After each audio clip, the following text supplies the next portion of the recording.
Welcome back to Sensible 2020. I'm Seth Adler, your event host. I am honored and humbled to be doing this. Each of these panels has been really amazing. Each of these speakers has been wonderful. This panel is no exception. It is the psychedelic movement a social justice movement? And as I hand it over to Ismail Ali, my hope is that it is. Ismail, what are we thinking? Thanks so much, Seth. Thank you everyone for joining us here at this conference, this virtual extravaganza that we're having. Thank you so much, Charlotte and Yarelix and Allie, for joining us in this conversation. You three are certainly aware that although the question that's being asked here, is the psychedelic movement a social justice movement, could be interpreted as a simple yes/no question.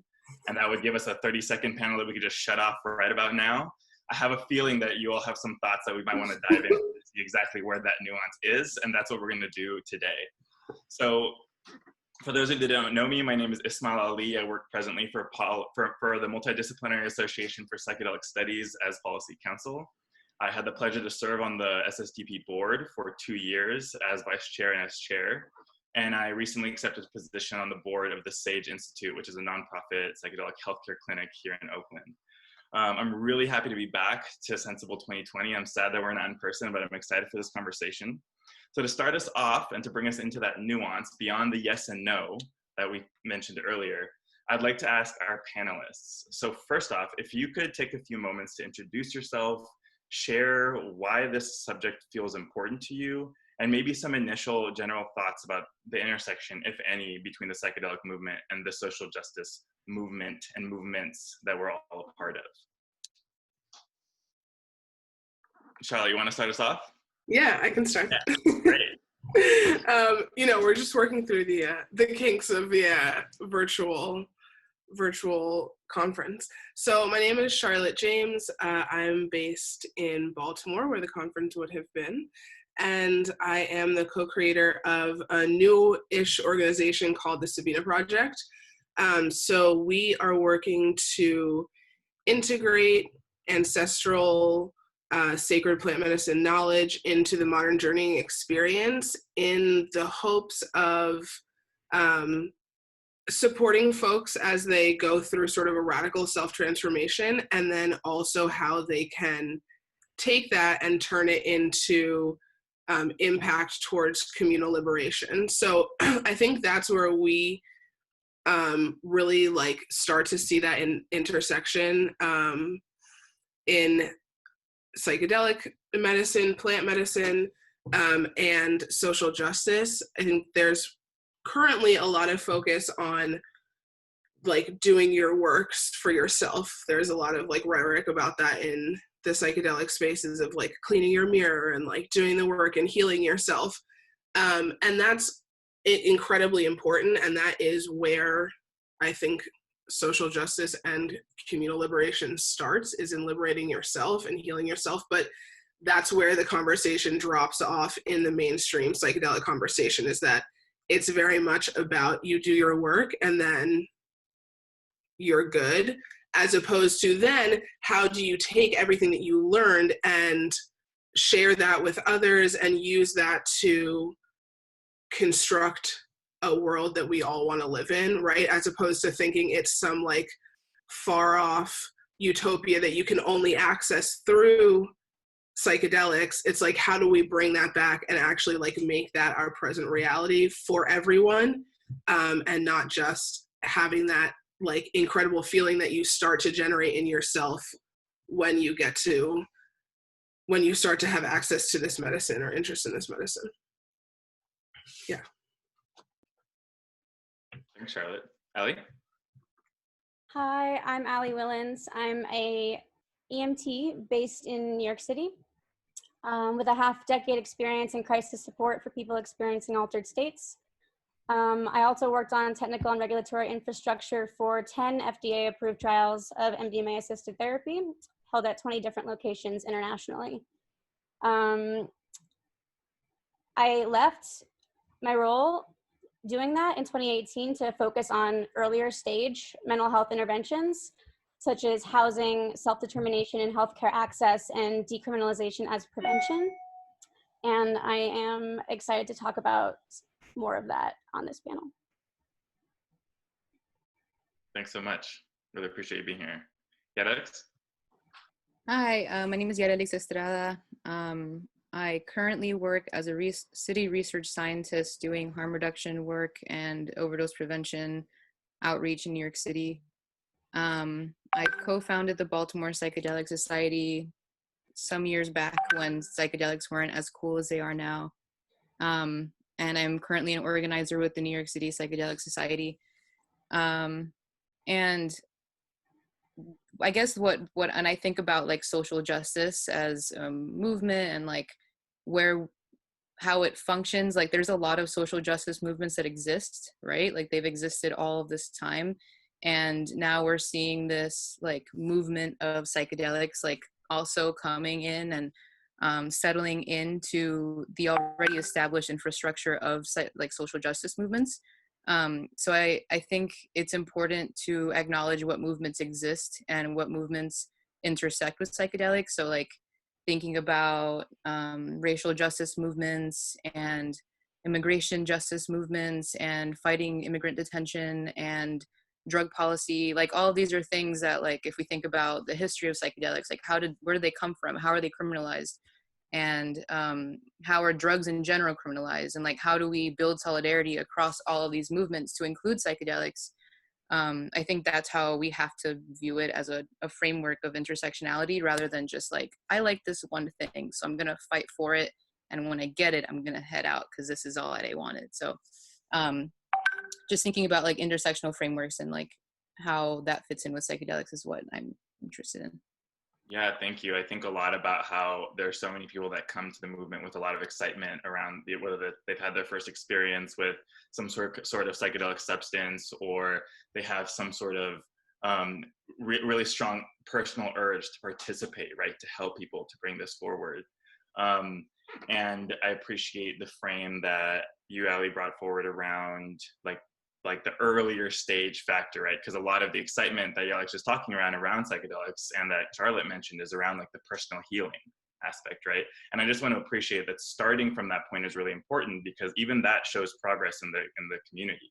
Because for many, many years, the concept of psychedelics was purely associated with recreation and madness and chaos, right? So the fact that we're even starting from the point of healing in the first place is really important. So I was wondering, Charlotte, if you could go a little bit deeper into what you discussed. You talked about the Sabina Project, you talked about like the connection between the individual healing and the group. I wonder if you could expand a bit more on that. Yeah, absolutely. And I think I also like very much hurdled over how I even arrived to be interested in this work as well. So I used to work in the harm reduction space with the needle exchange program here in Baltimore. And very quickly, I mean, before even graduating undergraduate, was like burnt out from that and recognized that there wasn't really a conversation around healing or like personal self-care in a greater sense than like massages and stuff in the social justice space, especially in the harm reduction space.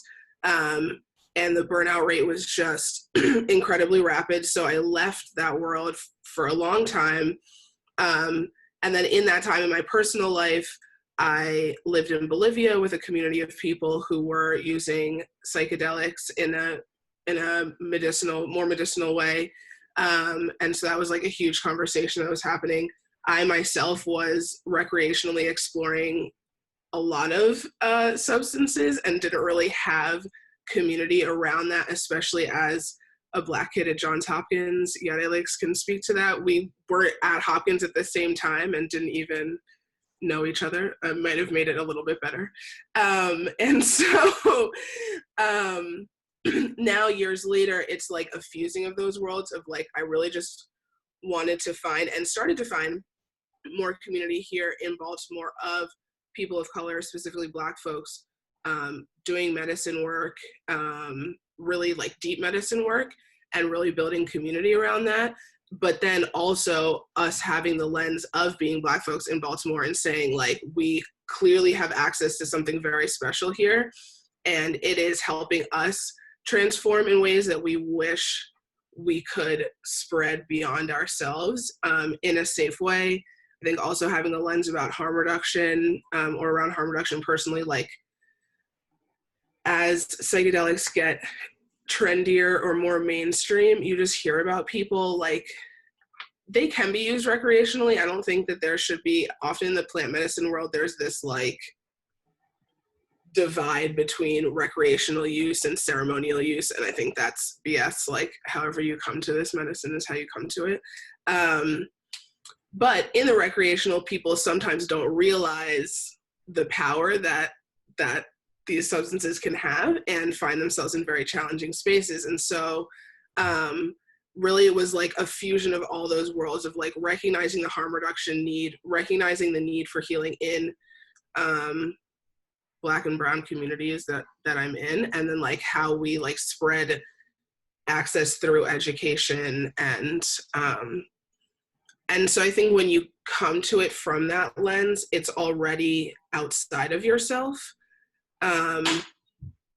And I only recently have like really like deep dive in the last 2 or 3 years on like really working on myself and not thinking about, you know, communal work all of the time and putting more energy there. So I think you have to like, it's good to have both lenses. It's important to understand the personal work that you're doing and how you can use that to impact the community, but also taking the time to safely do that work for yourself so that you can show up and have even greater impact towards spreading education and knowledge and just support also, like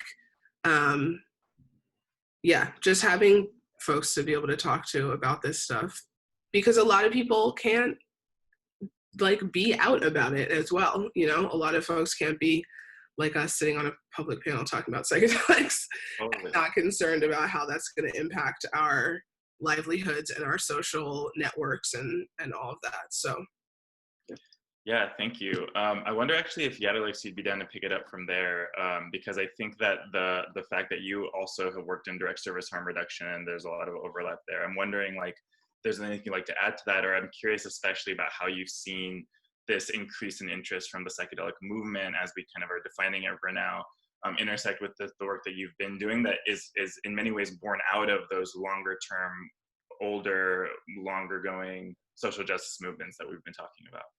Yeah, totally. So I guess I can talk a bit about like my backstory as well. So I got into this because I wanted to work at the Johns Hopkins Psychedelic Research Lab, and they were full. So I was like, put me anywhere in the building. And then I ended up working in the lab next to Roland Griffith's lab doing opioid research. And in my work there, it made me realize like, you know, I was working in the behavioral pharmacology research lab, which is just like a building where they give people drugs, and the drugs next door where people were getting that were psychedelic drugs, and there were also people receiving a different kind of opioids in the same like space. But I realized that there are so many people that are being criminalized for not knowing how to cope with life, and people that have been born into bad situations, like maybe they have a lot of loss in their life, or they have a community that's crumbling because of racist policies, and they have just like a number of things. And this is really apparent in Baltimore. There's just so many structural issues there.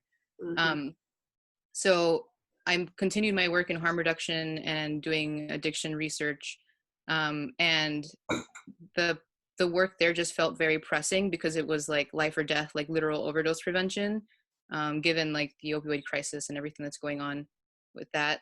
But at the same time that I was doing that, I was continuing doing psychedelic organizing because I was curious, or like I had that yearning for community and to find other people. Because when I first started doing psychedelics, it was extremely healing for me, and it facilitated a path for me to be even able to do like advocacy work. Like before that, I was just so anxious and so depressed that I could barely like function as a human. So once I received that healing, I was like, okay, now that I can like function, like I want to use my powers of healing to like help other people so that they can like heal, and then they can help other people, and then we'll all just like heal the world and it'll be great. And you know, it ended up not playing out that way. Like things were slightly different in the way that things were playing out. But a lot of my current work is around harm reduction and overdose prevention and drug policy. And there are a lot of drug policy movements that exist. And the main framework about it is because they want to liberate the greatest number of people because of the war on drugs, et cetera, et cetera. And so I really care about the language that we use when we talk about drugs in general, including psychedelics. I also care about the policies that we put forth when we talk about drugs, which include psychedelics, because I agree that, you know, no drugs should be criminalized. However, like, we have to realize that Black and brown people are being criminalized way more for using drugs than other demographics. And there's not equitable access to treatment, and because of the way that the structural inequities of the way that everything works in this country are. And so when I think about like the intersectionality of the work that I do, like I always want to promote harm reduction, but I also want to promote like not speaking badly about a different drug just because it may have a higher risk than others. So for example, like there's this idea that because a psychedelic can heal you, then like it's better than this other substance, which is not true. So like generally just thinking about how we work together with the psychedelic movement and respecting and working in sovereignty with current like harm reduction and drug policy like movements is really important. Totally, and I think that's a really great segue into what into this kind of second up question for Allie, which is you mentioned early stage interventions, and you mentioned things that a lot of people like housing and immigration. You mentioned things that a lot of people don't necessarily associate with healing, and certainly not with the psychedelic movement. So I wonder if you could speak a little bit more to that around like what you mean by the intervention timeline, and why does it matter that we have those things if we have these medicines that can heal people? There's a plurality of experiences that people have. So I'm not going to say that if you don't have certain things in place that you can't have a healing experience, or that you can't, or that, you know, that your situation is not going to lead to healing. But what I will say is that it is a lot harder to derive, I would say, the full benefit of a psychedelic experience if you can't take 8 hours off, you know, in your life, if you have other responsibilities, you know, maybe you're a parent, maybe you work multiple jobs, if you or maybe you're heavily criminalized, etc. In other respects, you're targeted for other things. If you aren't able to go home at night, if after your experience, you know, your housing unstable, if you don't have access to health care, a primary care physician even, or ongoing therapy, somebody that you can talk to for support, you know, you're talking about that one-time experience as opposed to like a community of people who can support you, or a health professional who can support you, because there are a lot of different ways that this can go, right? Like it's valid if your support system is your community. It doesn't necessarily need to be one type of way that you're being supported, but the idea that some people have these kinds of supports and some people have a certain amount of stability in their life and other people don't is really significant when we talk about mental health. And this is important for a few reasons, especially as how it also intersects with addiction and other substance use. Because you hear a lot of people say advertising like, oh, well, maybe we'll use cannabis to like solve the opiate overdose epidemic, or maybe like people take psilocybin and they won't have their other addictions anymore. And like putting into context that people's drug use in a lot of cases is really rational for them. Like that when people have a dependency on a substance, it's not necessarily that it is definitely not that the role of the dependence is filling a psychological function, and that it actually might be important to the overall like cohesion of their experience. And for instance, there's a lot of people who use meth to stay awake because they aren't able to find housing.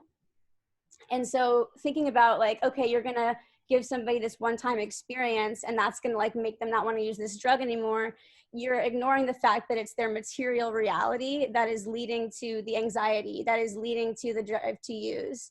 And if you don't change their material reality, and you don't create the support structure for them to actually have the reasons why they're anxious disappear, then having an experience of, you know, being held and having healing, you're not going to be able to integrate that into the rest of your life.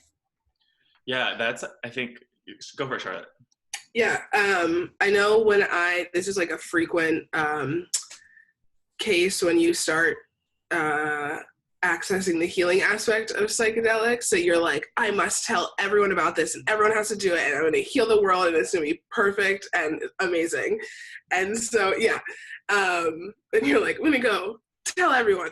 And so my co-creator of Sabina Project is a combo guide. And so he and I talked, I was like, and then we can do this and this can feed into scholarships and we can give these people free service. And he was like, okay, but like, you have to think about like, you could have this one experience, but then what are you going back to and what are you going home to and how does that, you know? And it like totally shifted. I was like, oh, right. You know, it's not just that this one, and I always say that too, that psychedelics are not a magic pill.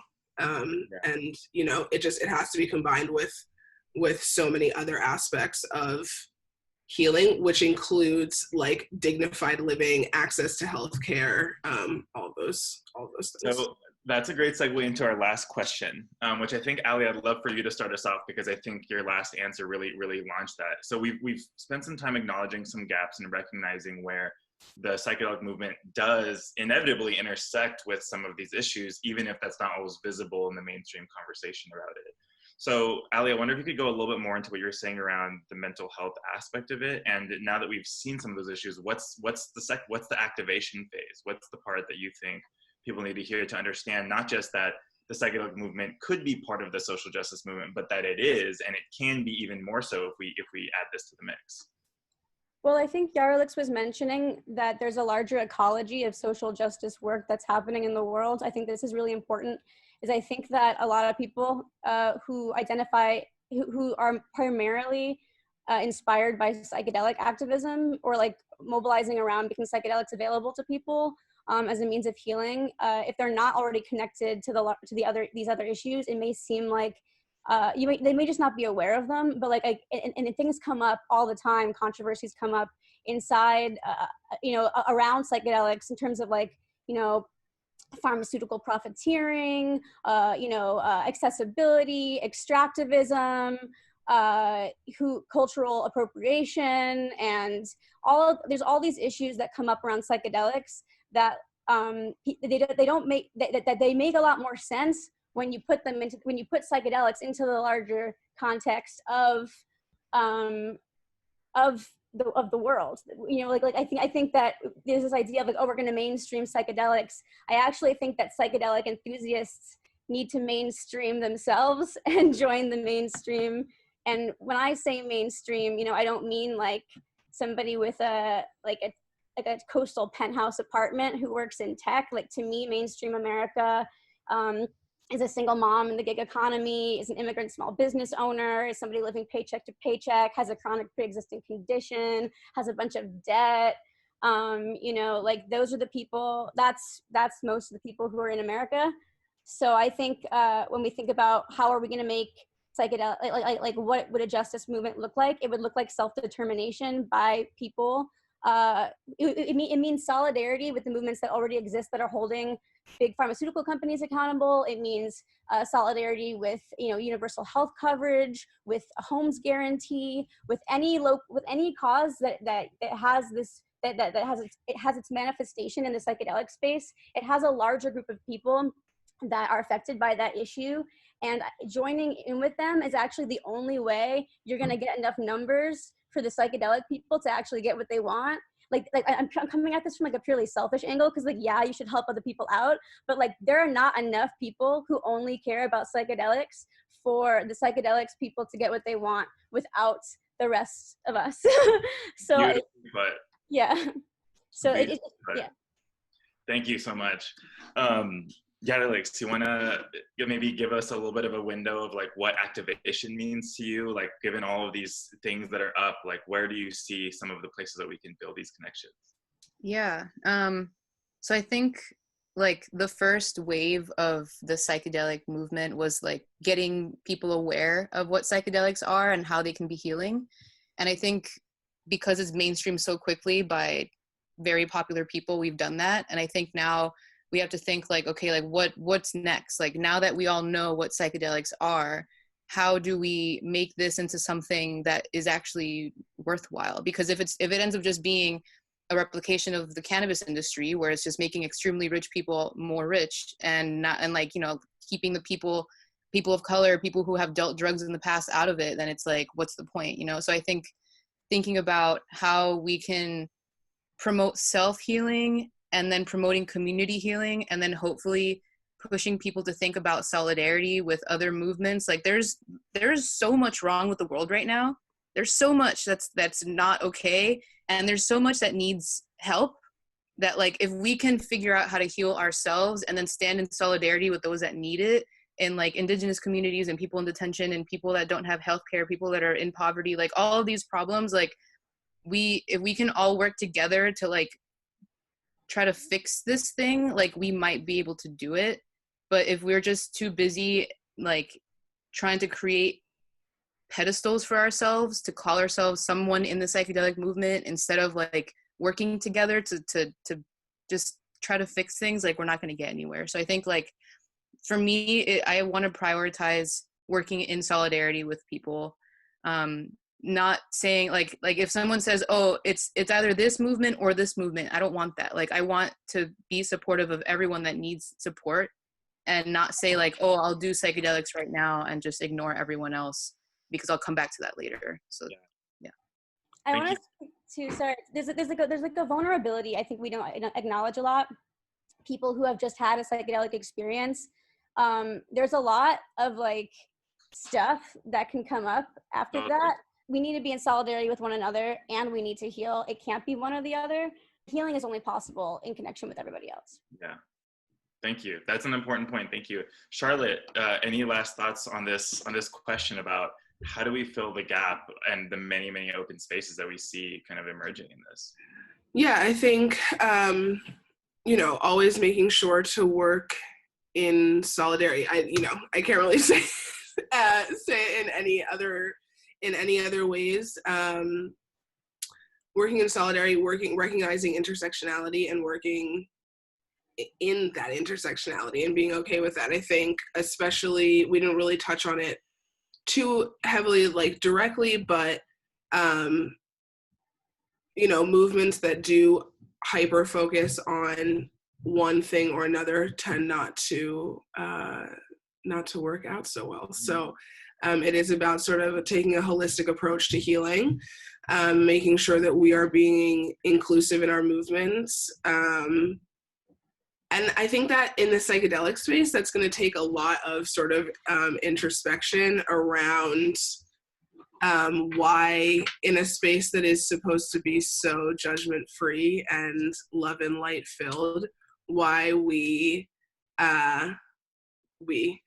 have these strong judgments towards people who use other substances, or strong judgments towards other substances, and recognizing that that's really not going to get us so far. So I think always working in solidarity, always, yeah, and taking the ego out of it also. Yeah, like kind of touched on this, that like it's also a space where we're always talking about like ego death and the ego not being in it, but then having a lot of really large personalities who are trying to create or step to pedestals. And this is my last point, the integration piece. I think there is a lot of focus on the experience and the treatment and the healing, and really what makes it last and what turns us into a movement and leads us towards our own radical self-transformation and our communal liberation is integrating the lessons and the downloads that we get from our psychedelic experiences into our everyday lives, and how we treat other people, view other people, understand our interconnectedness. And so, really, really working to build communities in which people can be supported in their integration and healing work is what is going to turn the psychedelic movement into an actual intersectional movement of social justice. I'm so glad we have a Q&A session after this, because you all have brought up a lot of really important points that are extremely critical to this conversation. Thank you so much for participating. I know that there's a million more things that we could have said, but I really, really appreciate it. And it sounds like we all agree that whether or not the social justice, or excuse me, the psychedelic movement is part of the social justice movement now, it sounds like it really needs to be, and that there's ways we can help push in that direction to make sure it's more in alignment and solidarity in the future. Thank you all so much.